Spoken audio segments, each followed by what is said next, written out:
Je vous remercie.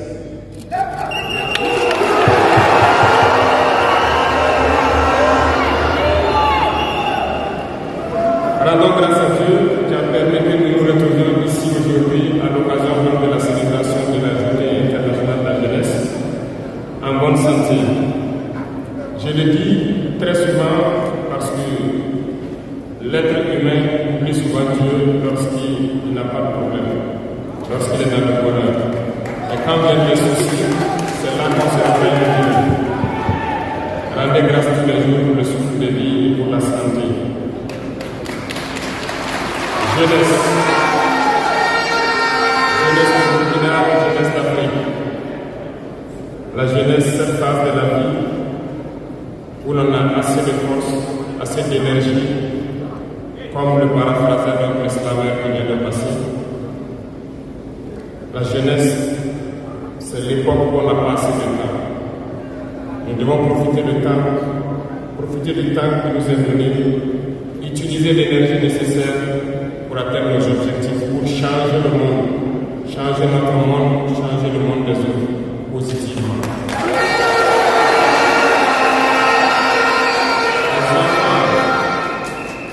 Les enfants souhaitent grandir pour être jeunes. Les personnes âgées souhaitent redevenir jeunes. Tout le monde veut être jeune. La jeunesse, c'est une bénédiction. Alors profitez de la jeunesse pour faire œuvre utile. Voilà pourquoi quand je vois dans le thème choisi, les deux premiers mots nous interpellent. Intégration, sécurité. L'Afrique fait face à de nombreux défis. Et on doit se poser des questions. La jeunesse est-elle un atout ou un handicap pour le développement des nations? La réponse est simple et sans équivoque. Et vous la savez. Les pays développés ont pour la plupart une population vieillissante. Et actuellement, beaucoup de pays ont lancé des programmes pour rajeunir leur population. L'Afrique a cette chance d'avoir une population très jeune. Mais pourquoi l'Afrique est Nous devons donc nous pencher sur la question de comprendre pourquoi l'Afrique a une population jeune et qu'elle n'est pas développée. Et que les pays qui se disent développés cherchent donc à rajeunir leur population. Il faut que nous arrivions donc à transformer notre jeunesse en un véritable atout et un moteur de développement pour notre continent.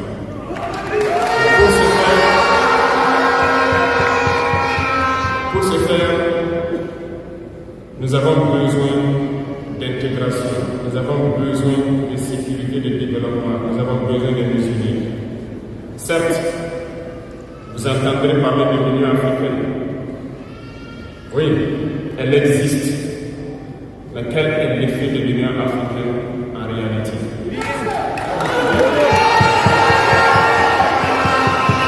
Nous ne pouvons pas parler d'intégration dans le terme et de ne pas parler de l'Union africaine.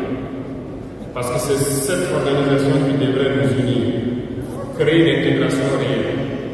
Mais nous sommes au regret de voir ces guerres qui persistent sur le continent africain, qui tuent des millions de jeunes, et que cette organisation, qui est à la tête d'États pourvus d'armées, n'arrive pas à s'organiser pour soutenir certains pays.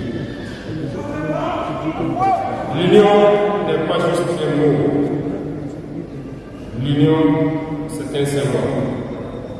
Et nous, jeunes, devions apprendre la leçon de cette situation pour nous unir, pour faire de l'intégration une réalité.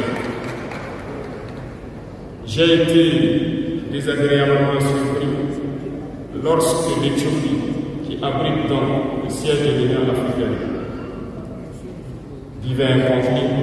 Et quand j'ai vu le Premier ministre se mettre en crise et annoncer fermer l'université à Addis Abeba pour faire face à la menace, je n'ai pas vu l'action de l'Union africaine pour protéger ce siège. Les États occidentaux, pour la plupart, voyaient Addis Abeba tomber plié bagage et parti. L'Éthiopie s'est battue, a trouvé une solution interne et vit plus ou moins en paix aujourd'hui. Les enfants du Congo meurent depuis des années. Plusieurs autres conflits que le Soudan existent sur le continent.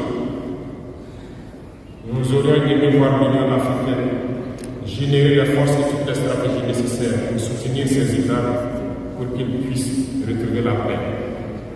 Nous ne viendrons pas parler de nous ici au Sahel. Depuis près de 10 ans, le Sahel est le théâtre du terrorisme international. Mais nous ne voyons aucun soutien de ces organisations pour trouver une solution à ce problème.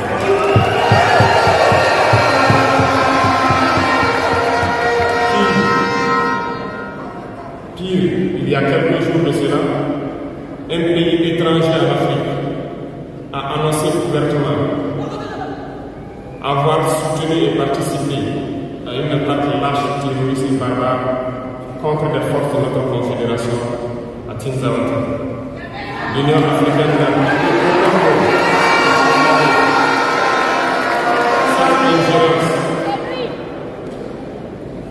L'Union africaine n'a pris aucun rôle pour condamner cette ingérence d'un État extérieur à l'Afrique dans les affaires internes de nos États. Et ce coup de gueule, je souhaiterais qu'ils l'entendent et qu'ils sortent donc de leur silence et poser des actes pour que la jeunesse puisse croire en l'Union africaine.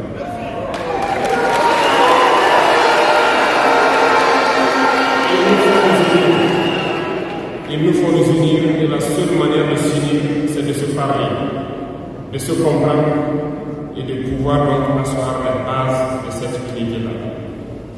Et jeunes, laissez-moi vous dire que pour s'unir, il y a 3 mots, 3 vices, 3 grands vices qu'il faut bannir de nos comportements et de notre vie. Je parle de la lâcheté, la traîtrise et l'incompétence.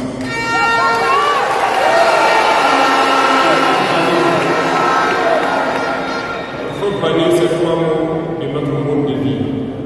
Je m'en vais vous expliquer pourquoi.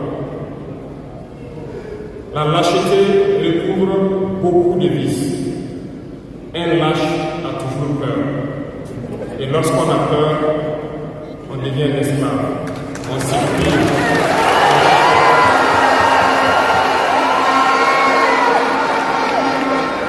Nos ancêtres n'ont pas été lâches. Et si nous sommes lâches, nos enfants vont nous poser des questions. Imaginez qu'au Burkina, nous refusions de nous battre et nous acceptons de nous soumettre, de vivre l'esclavage. Demain, nos enfants grandiront, ils se poseront des questions. Nos parents ont-ils été des lâches pour nous laisser dans l'esclavage? Que nous soyons vivants ou morts.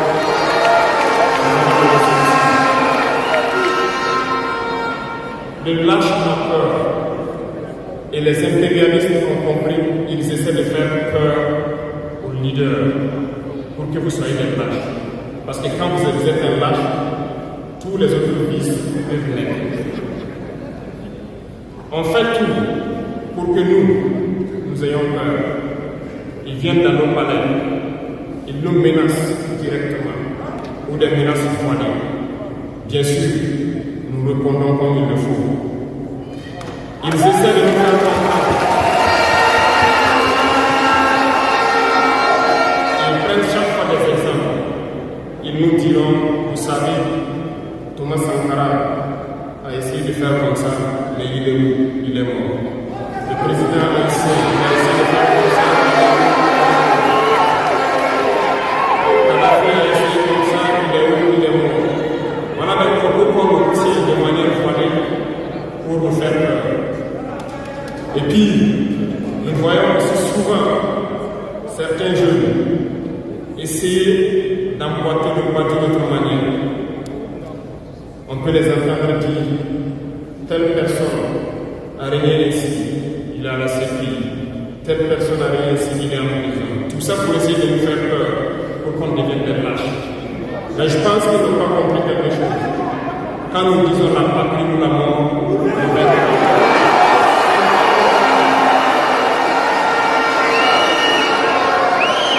n'est pas une phrase, ça a tout son sens. Nous n'avons pas peur et nous n'aurons jamais peur.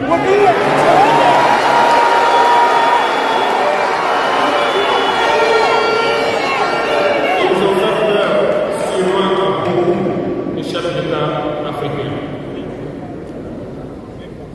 Vous voyez, souvent quand on s'exprime, ou lorsqu'on a l'occasion d'être dans certaines situations à l'extérieur, nous tenons souvent des propos pour interpeller les chefs d'État africains, pour qu'on se réveille, prendre soin de notre jeunesse, pour pouvoir amorcer notre développement.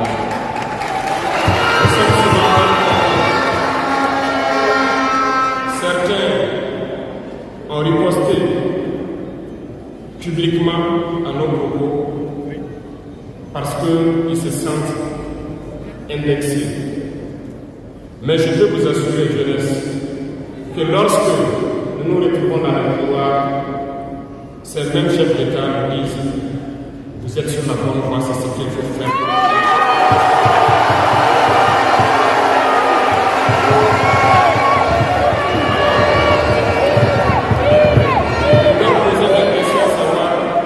Pourquoi vous ne faites pas comme nous? Pourquoi vous ne nous accompagnez pas? Certains nous disent qu'ils ont les bénis, certains nous disent qu'ils ne peuvent pas. Chers aînés, chefs d'État africains, du haut de cette tribune, donc, je souhaiterais dire que les peuples africains sont les peuples les plus pacifiques. Lorsque vous reconnaissez un tort, il faut le dire au peuple. Que nous n'ayons pas peur de sortir et dire au peuple nous nous excusons, nous avons été compromis, nous avons des biens mal acquis, on nous a compromis par plusieurs choses et que nous demandons pardon et nous revenons sur la bonne voie.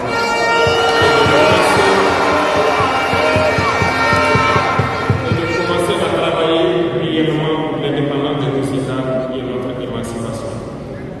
Et je pense que c'est possible. Si nous restons dans cette posture de peur, nous serons lâches. Et l'histoire nous jugera. Nos enfants poseront des questions, nos petits-enfants poseront des questions. Nous sommes en train d'écrire l'histoire, il n'y a pas de place pour la lâcheté. Si nos ancêtres avaient été lâches, nous ne serions pas là.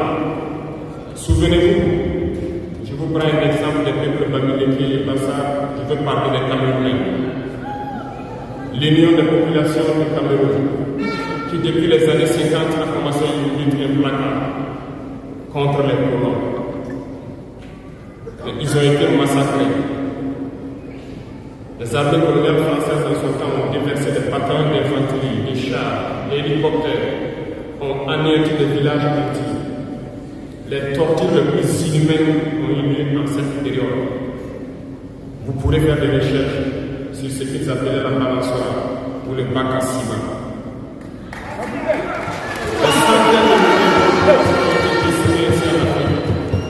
Parce qu'ils ont osé demander aux colons de quitter leur terre. Ça a abouti à une guerre civile qui a duré plusieurs années. C'est pour dire que des gens ont osé, ont affronté à main nue les impérialistes pour que nous soyons là. Il n'y a pas de raison que nous ne puissions pas affronter les impérialistes pour que nos générations à venir puissent vivre. Il y a beaucoup d'exemples à travers l'Afrique d'hommes courageux qui ont refusé d'être lâches, qui ont combattu, qui ont fait face. Eh bien, soyons dignes de ces gens. Nous sommes leurs descendants et soyons dignes d'eux. Un lâche ne peut pas être digne. Ne soyons pas lâches. Je laisse à parce qu'un lâche est toujours un traître. Et ça va de pair. Et ils essaieront de nous faire peur pour que nous soyons lâches. Et si nous sommes lâches, nous allons trahir. Il faut bannir la traîtrise de nos habitudes. Les Africains ont été traîtres pour que la traite négrière réussisse en Afrique. C'est parce que les Africains ont été traîtres que la colonisation a pu tenir en Afrique. Interrogeons l'histoire. nous le verrons. Lumumba, Patrice Lumumba a été trahi parce qu'il a osé tenir tête. Et ces mêmes télévisions belges sont venues au Congo pour quelques pieds tendus à des individus au Congo pour une interview pour contenter leur population. Et vous avez pu suivre ça. Lumumba nous dérangeait. Il est mort, on est content. C'est de la traîtrise. Beaucoup d'autres héros sont tombés pour que nous soyons là aujourd'hui. Et c'est une technique de l'impérialisme, de faire peur aux autres en menant des actions pour réellement créer la terreur. Ça n'a pas commencé aujourd'hui. Je vous prendrai l'exemple d'un guerrier qui s'est battu, Victor Diakabona.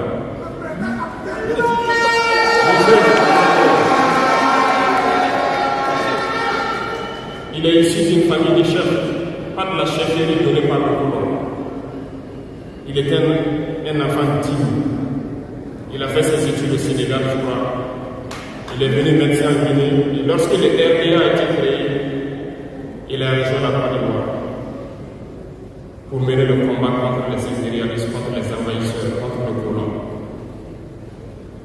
Il a essayé d'organiser la société ivoirienne.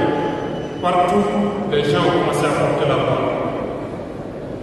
Il y avait en son temps un général Michou qui a fait massacrer les populations ivoiriennes pour que jamais cet esprit de liberté ne puisse germer. Il a continué son combat aux côtés de Félix Houphouët-Boigny.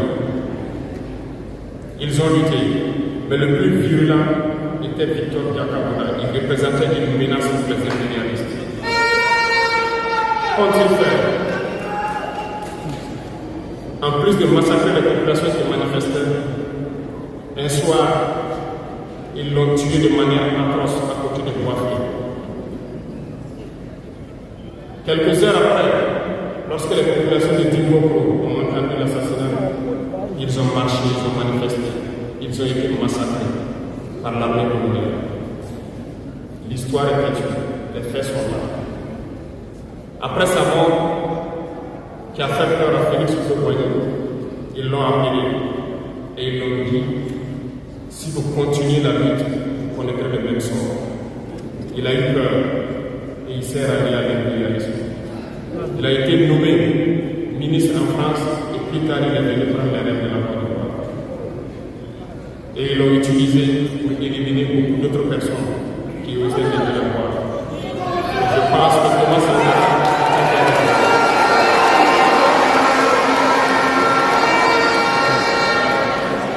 Si vous avez peur, vous serez lâche et vous serez prêt. N'ayez jamais peur.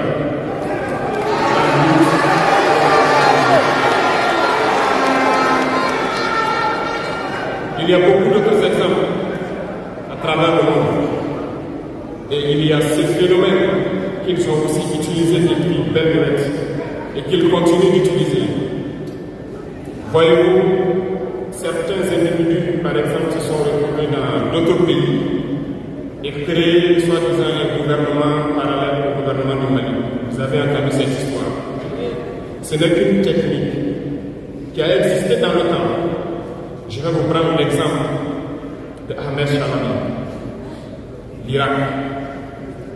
Ce professeur de mathématiques qui a même été dans le gouvernement irakien a été récupéré par les impérialistes et il a formé ce semblant de gouvernement parallèle à l'Irak aux États-Unis. Et on l'a utilisé pour être dans le mouton de sacrifice. Parce que c'est à lui qu'on a dit de prononcer publiquement que Saddam Hussein développait des armes de destruction massive. Et il l'a fait. Ils l'ont utilisé. Et cette alibi a été utilisé pour tuer des millions d'enfants en Irak et détruire l'Irak. Et vous savez quel a été le sort de Chalami? Un soir, après une interview, dans l'interview, il disait même qu'il sait que la CIA est sur son dos. Quelques heures après, il a été retrouvé mort dans son lit, mort de crise cardiaque. Si vous trahissez, vous aurez des fins macabres.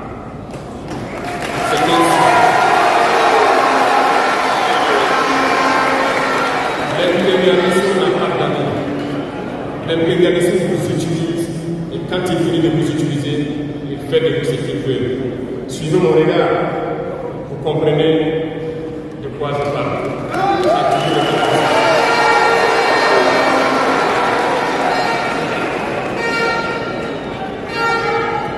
Le troisième vice,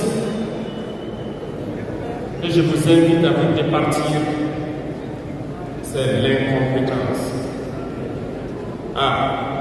Je reviens encore au mot esclavage qui a marché sur ma langue. L'incompétence, vous comprendrez de quoi il s'agit. L'incompétence est un phénomène très dangereux qu'ils ont utilisé pour détruire la société africaine. Dans nos administrations, il y a beaucoup d'incompétence.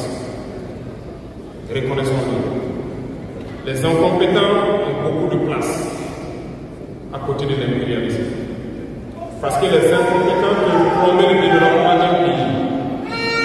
Les incompétents peuvent vous amener à douter de vous. Les incompétents aiment la facilité. Les incompétents aiment tout pour eux seuls. Les incompétents n'aiment pas ceux qui sont compétents. Ils n'aiment pas ceux qui ignorent, ceux qui cherchent. Les incompétents sont dangereux. Lorsque vous êtes éclairé, l'incompétent ne vous aime pas. Lorsque vous voulez ignorer, l'incompétent ne vous aime pas. L'incompétent, c'est reconnaître celui qui est compétent et il va le combattre jusqu'à son dernier souffle. Parce qu'il a peur de celui qui est compétent. Cherchez la connaissance. Cherchez la connaissance et travaillez dur pour être compétent. Bannissez l'incompétence.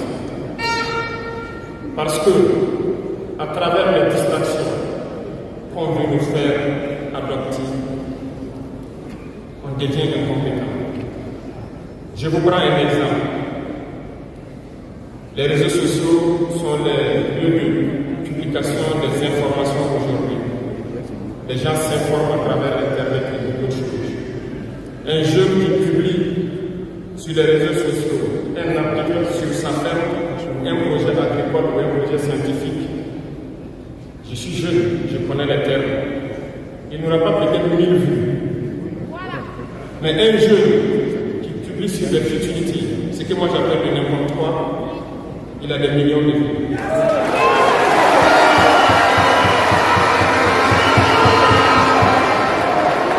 Justement, comme disait le jeune slameur, on veut vous faire perdre du temps dans les futilités. Prenez conscience. Intéressons-nous au travail et cherchons la connaissance.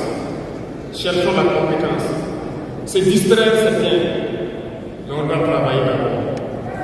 Avant de se distraire. Cherchez la connaissance, sinon vous perdrez du temps à ne rien faire. Et la jeunesse, c'est l'époque, c'est la période où il faut exploiter son temps à bon escient. Les impérialistes savent. Voilà pourquoi ils vont multiplier tout ce qui est événement de distraction. Ils vont multiplier tout ce qui est événement qui peut vous détourner du travail pour que vous soyez des incompétents. Et en ce moment, quand vous êtes endormis, on choisit les incompétents pour diriger tout ce qui est structure importante. Et vous n'avez le choix que de vous plier. Ne soyons pas incompétents, cherchons la connaissance. Les incompétents se cachent souvent derrière les mots. Ils emploient les termes de démocratie, de liberté, sans se rendre compte de quoi il s'agit. Camarades, la démocratie est un état d'esprit, autant que la jeunesse est un état d'esprit. C'est soi-disant démocratie, mais regardez le monde. Comment est-ce qu'on peut vouloir imposer la démocratie en tuant des millions de personnes?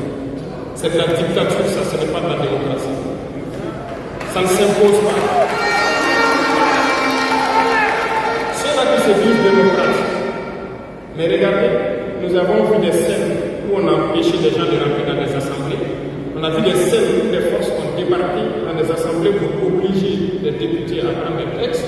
On a vu des scènes plus terribles que ça, où les gens tuent leurs manifestants, mais ils s'appellent démocrates. et nous, on nous appelle donc des putschistes.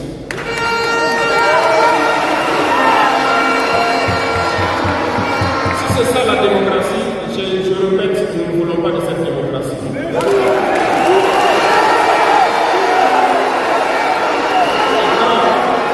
Vous voyez souvent les incompétents.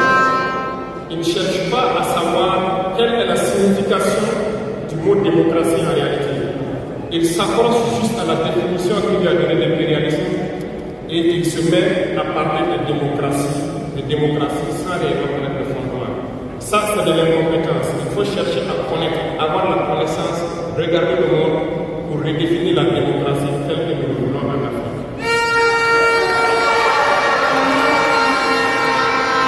Les incompétents se cachent derrière la liberté. Retenez une chose, il n'y a pas de liberté individuelle qui existe. C'est un fait. Vous pensez vraiment que chacun est libre? La liberté est collective. Tant que nous vivons dans une société avec des règles, la liberté est collective. Parce que si vous ne respectez pas la règle, vous ne pouvez pas vivre dans la société. Si vous êtes libre de parler comme vous voulez, l'autre aussi est libre de vous répondre comme il veut. C'est la liberté. Si vous êtes libre de rouler dans la rue et de passer le feu rouge comme vous voulez, l'autre est libre de passer aussi et de vous cogner.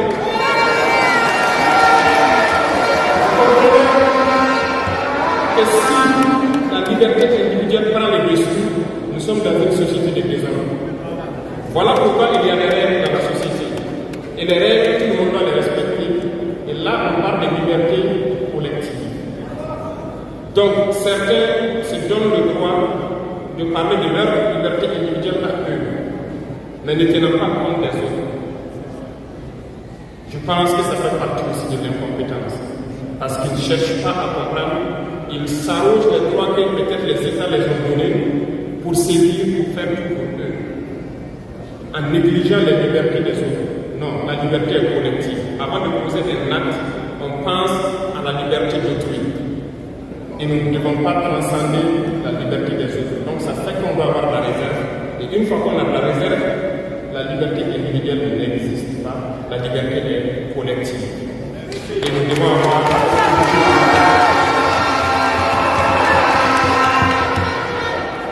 Cherchons donc la connaissance, lisons, interrogeons l'histoire.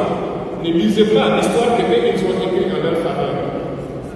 Cherchez la connaissance à travers plusieurs sources et vous comprendrez dans l'histoire qui s'est battu pour l'Afrique, comment nous devons nous battre pour continuer cette lutte de nos dévanciers. Et je ne terminerai pas mes propos sans faire un coup de gueule encore au volet de la communication. Parce que comme je le dis, c'est l'arme fatale de l'impérialisme. Et vous jeunes, vous devez tout faire pour savoir distinguer le vrai du faux. Nous continuerons à démonter les mensonges des médias impérialistes qui essaient de toujours créer des soucis en Afrique. Parce que ces médias, par leur bouche, ils peuvent vous rendre roi demain. Par leur bouche, ils peuvent vous faire quitter de votre position de roi et vous rendre un piètre esclave demain. Faites attention. Je suivais une émission, malheureusement, il n'y a pas longtemps, burkinabé, où un jeune journaliste a sorti une phrase qui m'a laissé un peu perplexe. Il parlait de la Corée du Nord. Et le journaliste a dit, il meurt le fait en Corée du Nord. A-t-il pris le soin d'aller en Corée du Nord en Éthique pour voir vraiment s'il meurt de faim? L'idée que les médias impérialistes ont vendu la Corée du Nord est plus développée que beaucoup de pays européens. Et parce que ces médias nous disent la Corée du Nord c'est la dictature, les gens meurent de faim, ils sont pauvres, ils n'ont rien, on prend ça ainsi. Mais la Corée du Nord est une puissance nucléaire, comment est-ce qu'ils ont fait?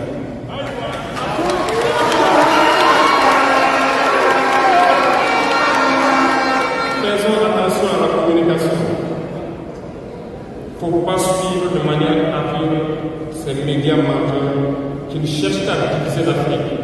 C'est logique, ils se battent pour les intérêts de leur peuple. Et l'intérêt de leur peuple, c'est que l'Afrique soit divisée. Alors, jeunesse du Burkina, jeunesse d'Afrique, il faut qu'on s'unisse.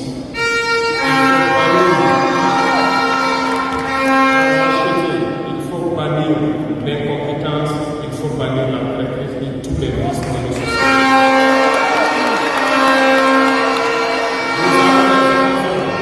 De nous parler, on rend grâce à Dieu de ces occasions que nous avons chaque fois de nous parler, de nous conscientiser.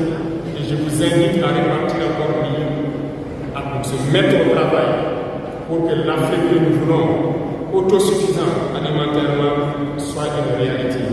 Pour que l'Afrique que nous voulons, soit une réalité. Parce que je reviens sur votre thème. Il n'y a pas de paix et de sécurité sans développement. Les deux vont de pair. S'il n'y a pas de développement, il n'y a pas de sécurité. Parce que s'il n'y a pas de développement, la jeunesse va forcément se retrouver dans les vices. Il n'y aura pas de sécurité. S'il n'y a pas de sécurité aussi, il n'y a pas de développement. Donc les deux doivent aller de pair. Intégrons cela dans nos combats pour que nous puissions nous battre et nous développer. Allons-y dans la protection. Produisons suffisamment. Transformons sur place nos matières premières pour que ce soit bénéfique pour nos populations.